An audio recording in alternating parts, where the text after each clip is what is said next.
is at a turning point. Globalization is under siege. Tensions between the US and China are growing. Like everyone else, we in Singapore are anxious. We wonder what the future holds and how countries can collectively find a way forward to maintain peace and prosperity in the world. What can the history of Southeast Asia tell us about avoiding upheavals and disasters in our path ahead? This year, as you've heard from John, Singapore is commemorating our bicentennial. 200 years ago, Stamford Raffles, an Englishman, landed in Singapore and founded a trading post here. The Dutch had already colonized the Dutch East Indies, so the British were actually latecomers to Southeast Asia. Raffles was Lieutenant Governor of Bencoolen on the west coast of Sumatra. He saw the trade potential of the region and decided to look for a new outpost for the British East India Company along the Straits of Malacca. He chose Singapore, and that changed our destiny. The Dutch protested Raffles' action furiously, but in vain. To preserve their monopoly, the Dutch had either prohibited foreign ships from operating in their ports or imposed high tariffs. Raffles took a different approach. He set up Singapore as a free port. Trade boomed and the settlement prospered. The more open approach of the British delivered superior results. Over the next century, Southeast Asia was divided between British, Dutch, Spanish, French, and later the Americans.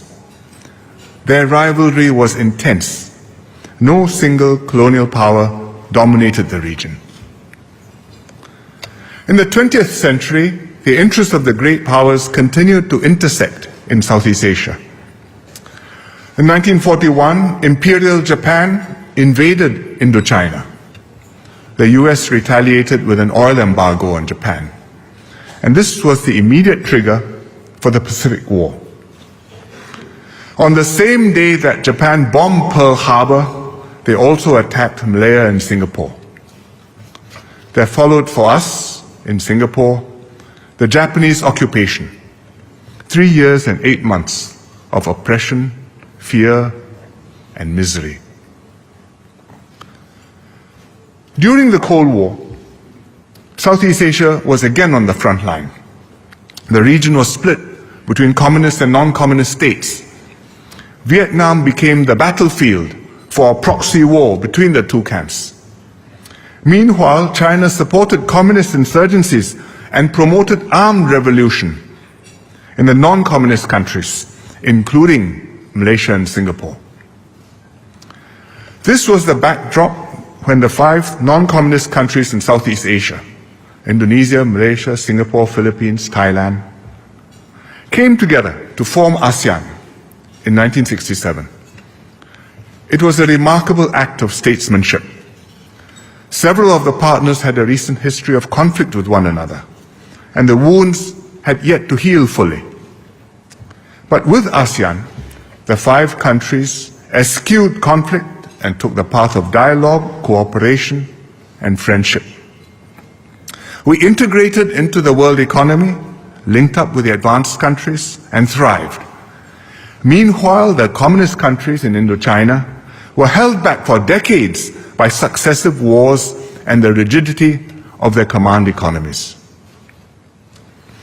After the Cold War ended, the US became the sole superpower. Southeast Asia entered a new phase. The Indo-Chinese Wars finally ended, and the Indo-Chinese communist countries opened up. Earlier, Vietnam had invaded Cambodia, thus posing a serious threat to its non-communist neighbors. But now Vietnam joined ASEAN, together with Cambodia, Laos, and Myanmar. It was a case of beating swords into plowshares.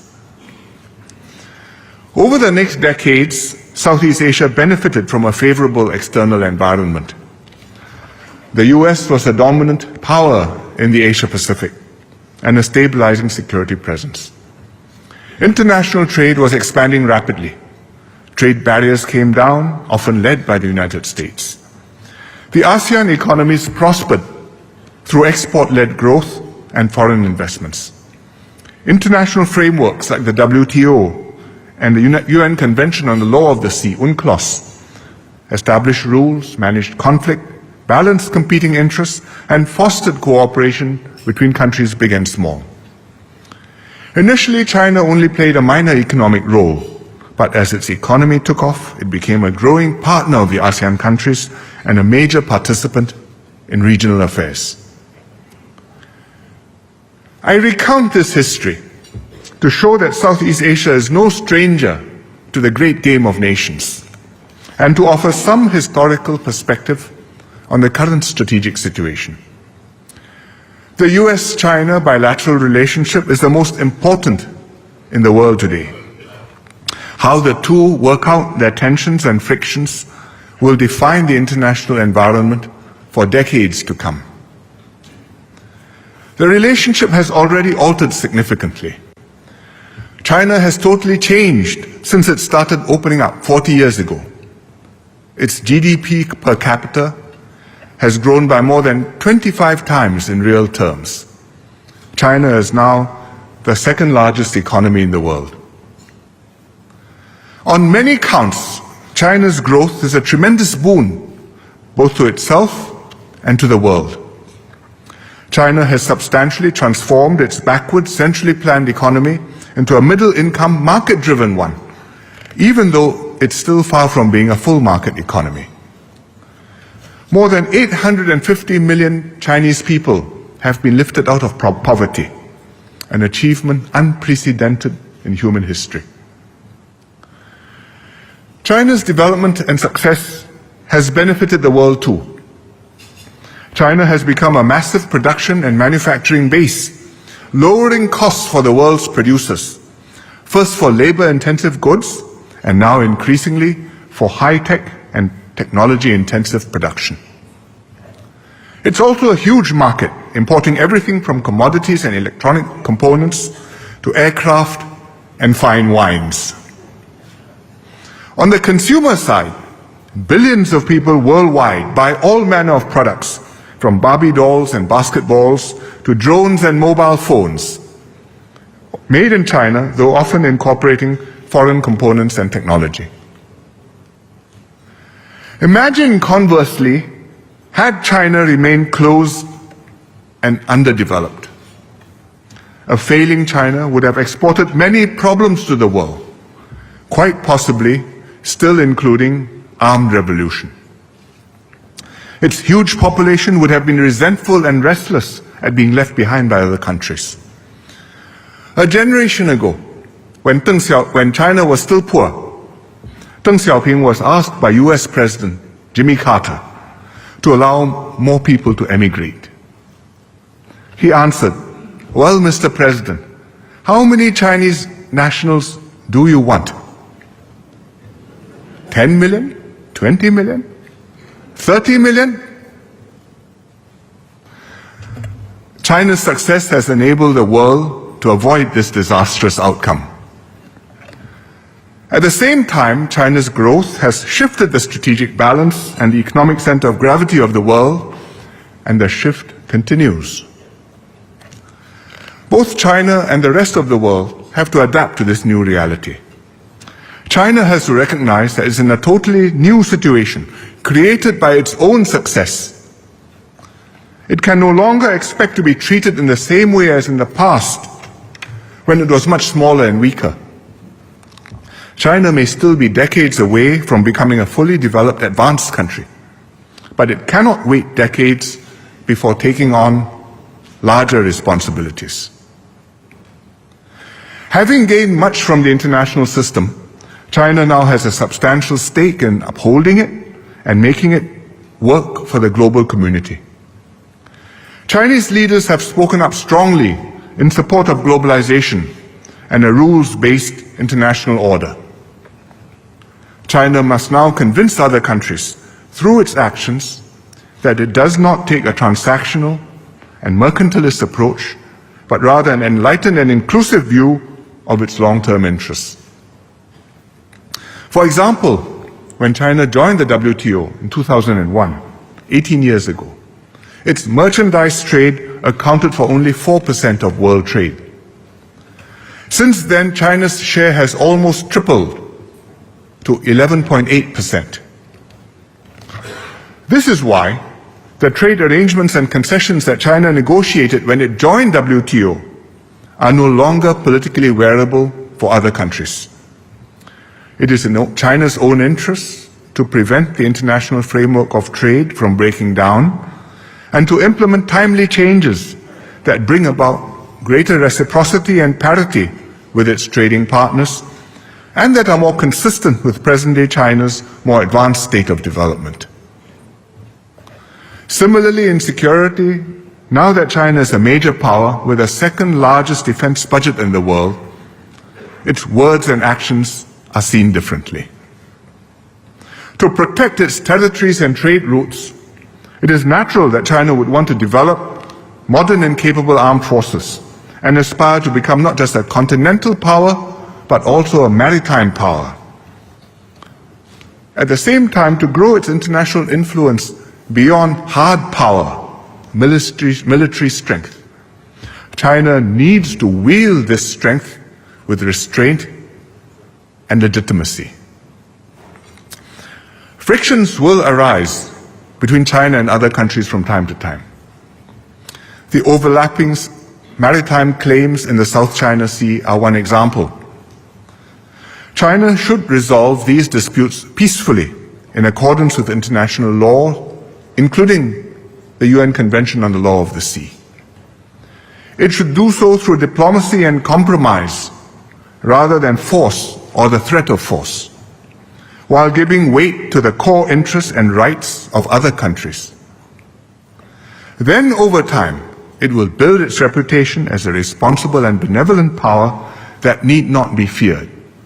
Instead, China will be respected as a power that can be relied on to support a stable and peaceful region.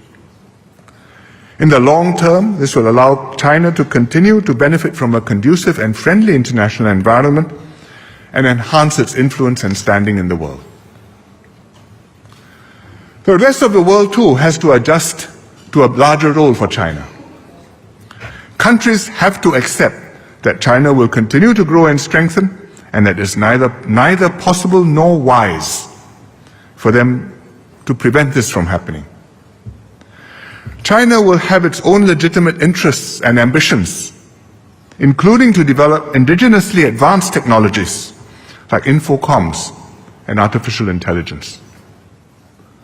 As a major stakeholder in the international system, China should be encouraged to play commensurate and constructive roles in supranational institutions like the IMF, World Bank, and the WTO. If China cannot do so, it will create its own alternatives.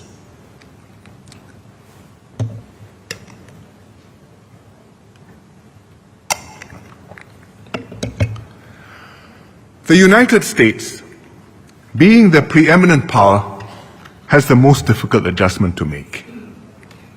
But however difficult the task, it is well worth the US forging a new understanding that will integrate China's aspirations within the current system of rules and norms. New international rules need to be made in many areas, including trade and intellectual property, cybersecurity, and social media. China will expect a say in this process because it sees the present rules as having been created in the past without its participation. And this is an entirely reasonable expectation. The bottom line is that the US and China need to work together, and with other countries too, to bring the global system up to date and to not upend the system. To succeed in this, each must understand the other's point of view and reconcile the other's interests. Meanwhile, stresses and strains have built up between the two over multiple issues, including cyber espionage, 5G technology, freedom of navigation, human rights, and especially trade, where the two countries have reached an impasse. If both sides treat their trade dispute purely on its own merits, I have no doubt that trade negotiators who are highly competent will be able to resolve it.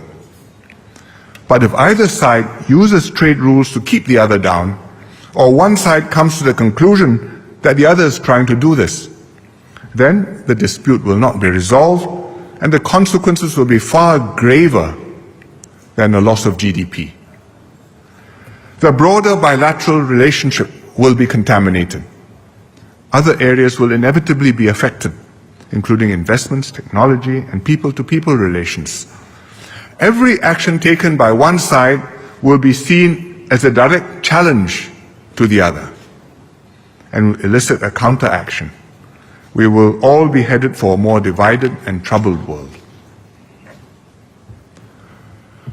Worryingly, this is starting to happen. Attitudes on both sides have been hardening. The US National Security Strategy and National Defense Strategy documents describe China as a revisionist power and America's strategic competitor. The recent presidential executive order on securing the information and communications technology and services supply chain states that it is aimed at, quotes, foreign adversaries. It stopped just short of naming any particular country, but it made quite clear what actions the US intends to take.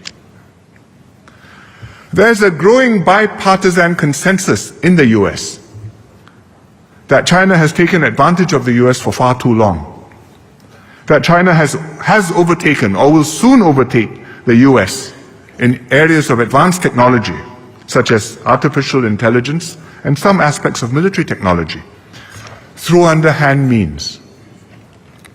That instead of opening up and becoming more like the US, China has regressed in terms of political openness and hence represents a challenge to American values and leadership. Americans now talk openly of containing China, and to do so soon before it is too late, the way they used to talk about the USSR and the Soviet bloc. This negative view of China has permeated the US establishment. It's not confined to the White House or the administration, but is shared widely by Congress, the military, the media, academics, and NGOs too. Those inclined to a more positive view of China have been marginalized.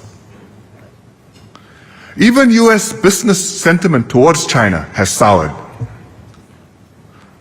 American businesses used to be the strongest supporters of China because they benefited directly from China's growth and economic opportunities. They had strongly advocated China's accession to the WTO. When protectionist or nativist sentiments built up in the US, they were a balancing voice that counseled good relations with China. Now, that goodwill has all but evaporated.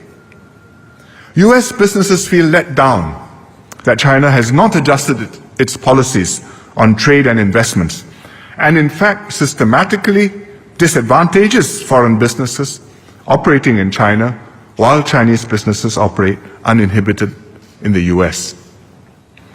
They want greater access to the China market and not just to use China for their global supply chains. This loss of goodwill on the part of an important constituency is a serious problem for China, which the Chinese, I think, have not fully appreciated or dealt with. In China, views are hardening too.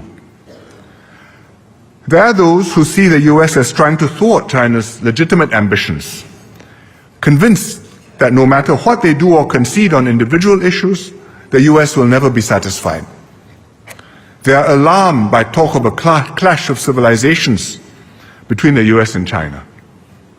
They reject what they see as efforts by the US to impose its political system and political values on China.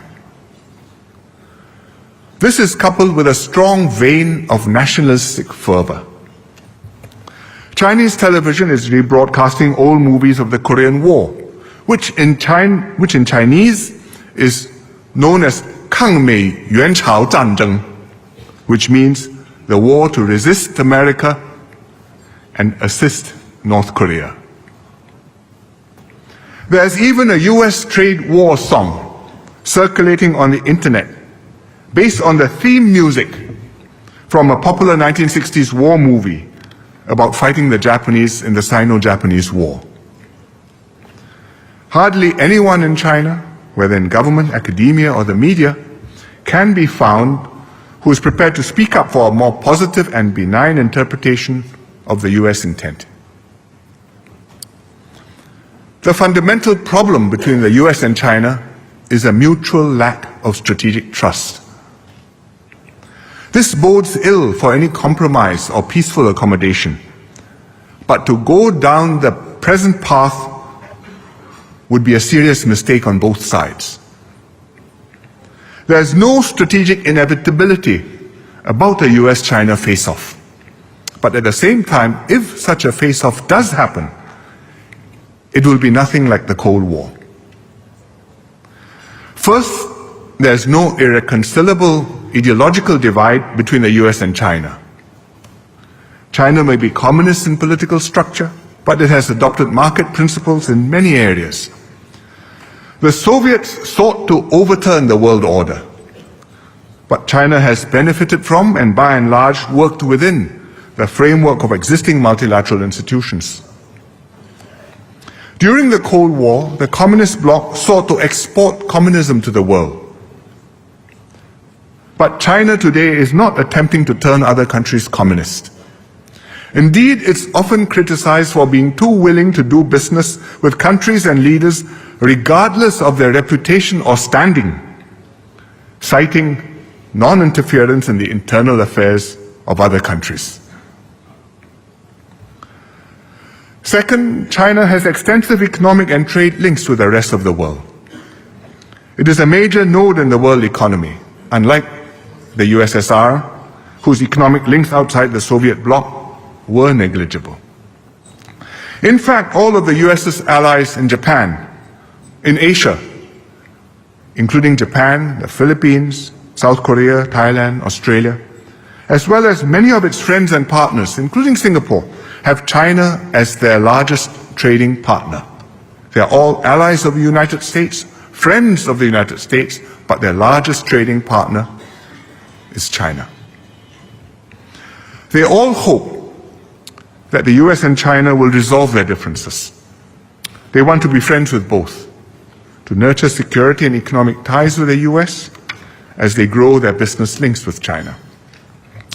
In a new Cold War, there can be no clear division between friend and foe.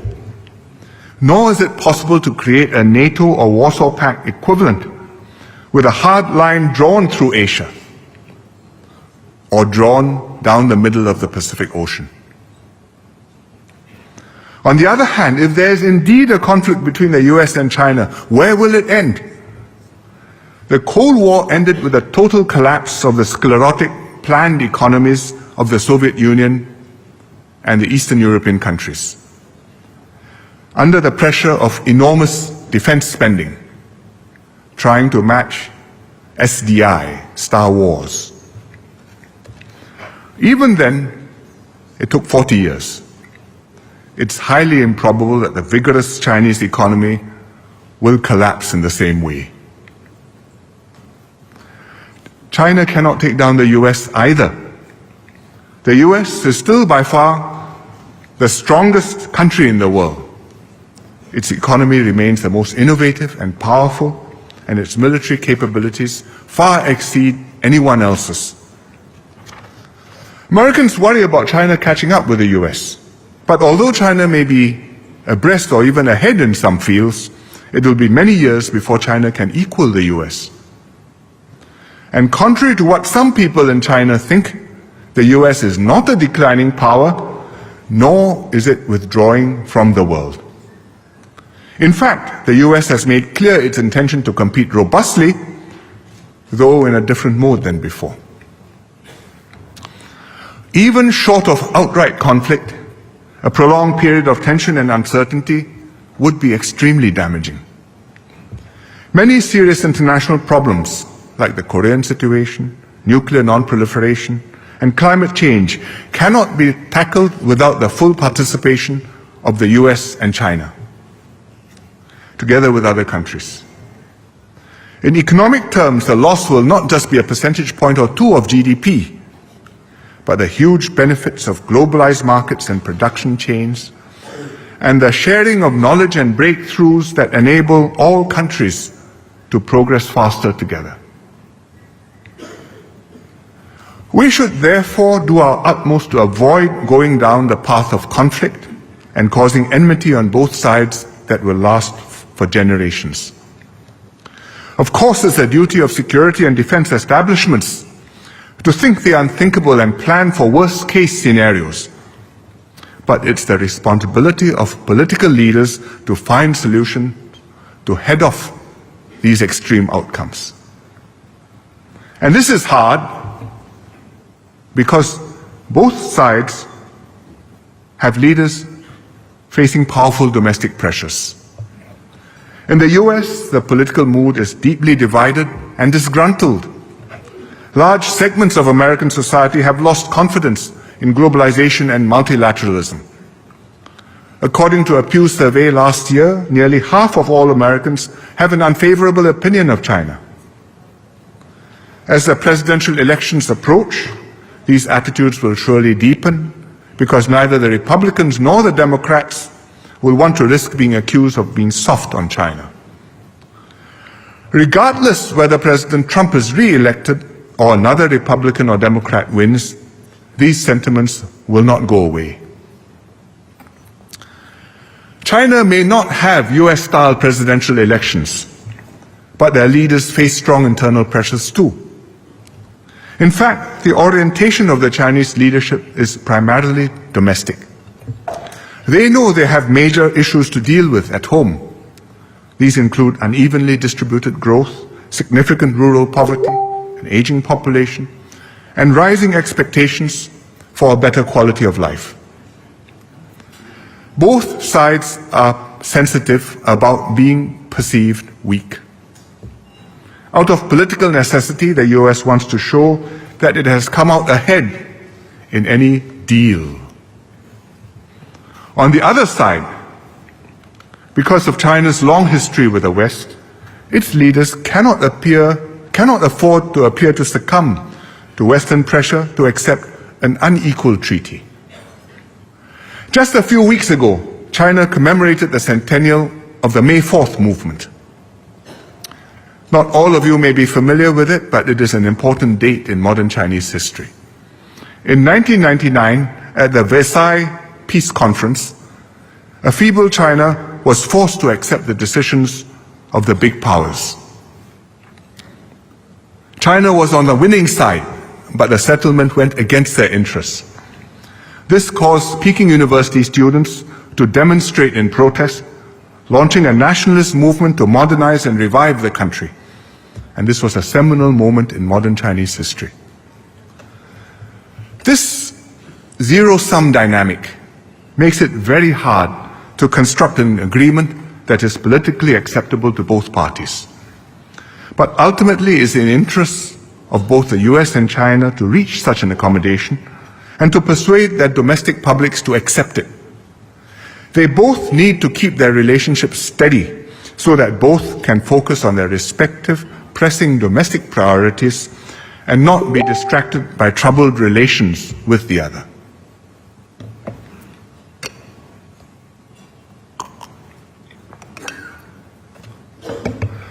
What can other countries do collectively to stem the growing hostility and instability?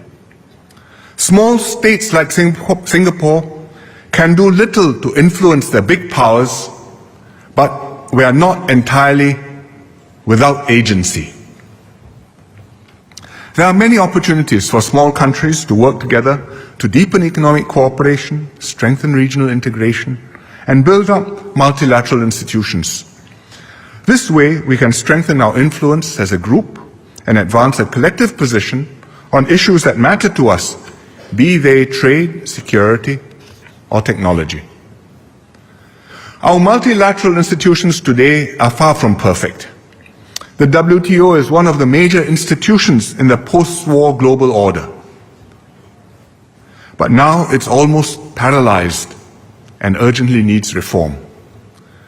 Multilateral global deals like the Uruguay round are no longer practical when agreement requires a full consensus among 164 member countries of hugely diverse interests and philosophies.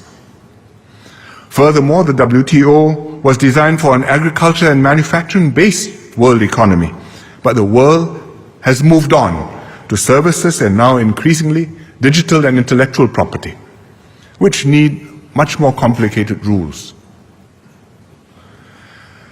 The US has lost faith in the WTO. It often acts unilaterally, imposing tariffs and trade sanctions outside WTO rules. It prefers negotiating bilateral deals one-on-one against smaller countries in trials of strength. It gives more weight to the US's direct benefits in the disputes at hand than to its broader interests in upholding the multilateral system. And this has caused concern to many of the US's friends and allies. Singapore cannot afford to adopt the same point of view. Being small, we are naturally disadvantaged in bilateral negotiations. We need to reform and strengthen multilateral institutions, not cripple or block them. More fundamentally, confining ourselves to a bilateral approach means foregoing win-win opportunities which come from countries working together with more partners. And we need to build a broader regional and international architecture of cooperation. When groups of countries deepen their economic cooperation, they will enhance not just their shared prosperity, but also their collective security. And with more stake in one another's success, they'll have greater incentive to uphold a conducive and peaceful international order, which will benefit many countries, big and small. Thus, short of universal trade agreements, we should at least strive for regional, or as the jargon goes, plurilateral agreements. This may be a second-best solution, but is a practical way to incrementally build support for lower trade barriers and higher standards, which can then be adopted by other countries. This was the rationale behind the Trans-Pacific Partnership, the TPP. The US originally came on board the TPP because it saw the strategic benefits, although it ultimately withdrew. Fortunately, the remaining 11 members were able to preserve nearly all that had been negotiated, and so the comprehensive and progressive agreement for the Trans-Pacific Partnership, the CPTPP, is now in force. A few more adjectives, slightly smaller scope, but not bad.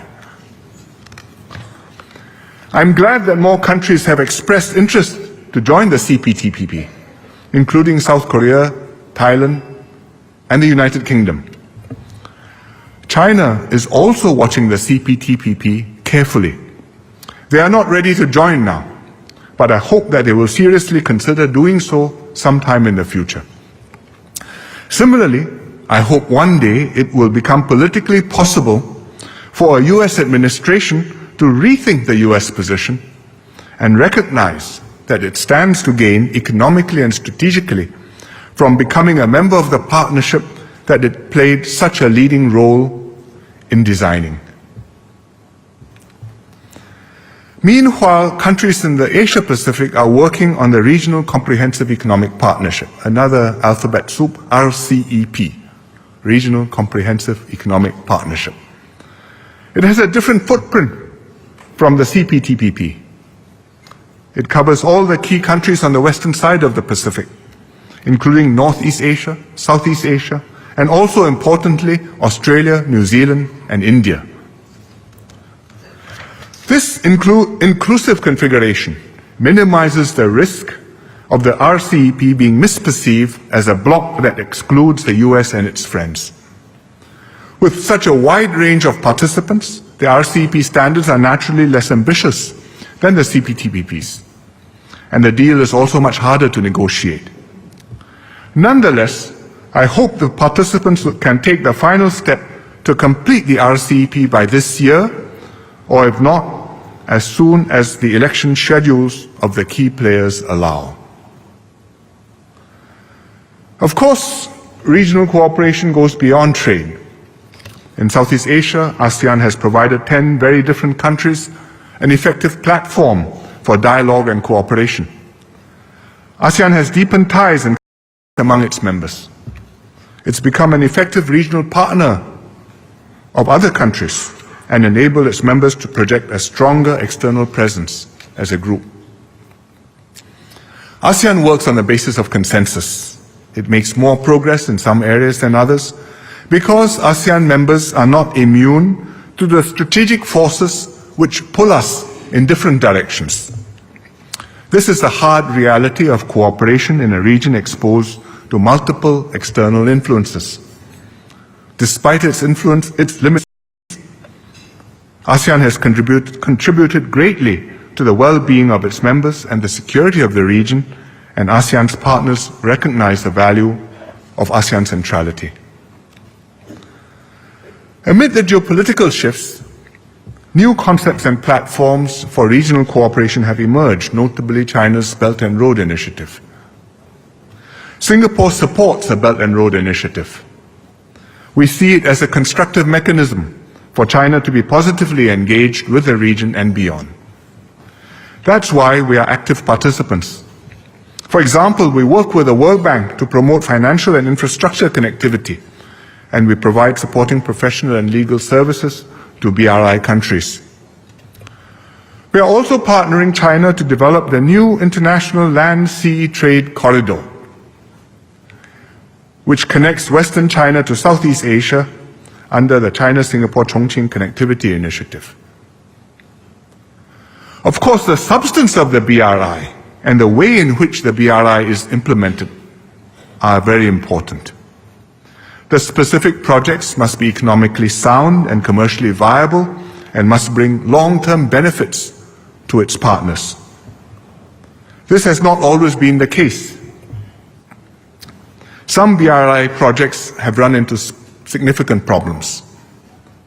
Overall, the BRI must be open and inclusive and must not turn the region into a closed bloc centered on a single major economy. As Asian countries deepen their links with China, they also need to grow their ties with the US, Europe, Japan, and others. In other words, the BRI should help China to integrate with the world. The end result should be to strengthen globalization and not to divide the world into rival spheres of influence. I believe China appreciates this. At the recent BRI forum in Beijing, Chinese leaders stated clearly that the BRI would be open, green, and clean. China's finance minister set out debt sustainability requirements for Belt and Road projects, which the IMF has welcomed. In the nature of such reassurances, the test will be how these statements of intent are implemented in practice, but these are steps in the right direction. Meanwhile, other initiatives have been proposed for regional cooperation.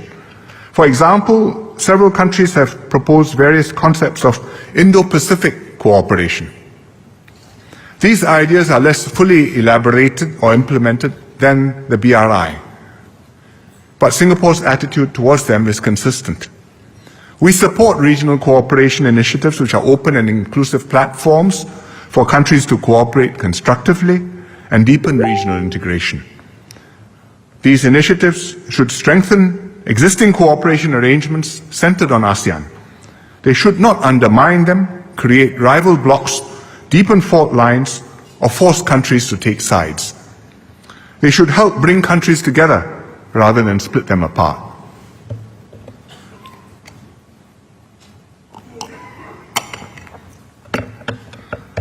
US-China relations will define the tenor of international relations for years to come. It's natural that the two powers will vie for power and influence, but competition should not inevitably lead to conflict. We hope the US and China find a constructive way forward, competing certainly, but at the same time cooperating on major issues of mutual interest and global problems. Some people argue that compromise is not possible or perhaps not even desirable because the US and China hold such different values. Indeed, one US official recently defined the clash with China as a fight with a really different civilization and a different ideology. Others observe that the US is a young country that wants everyone to be like them, while China is an old country that believes no one else can be like them. To expect every country to adopt the same cultural values and political system is neither reasonable nor realistic. In fact, humankind's diversity is its strength. There is much we can learn from one another, from the differences in our values, perspectives, systems, and policies.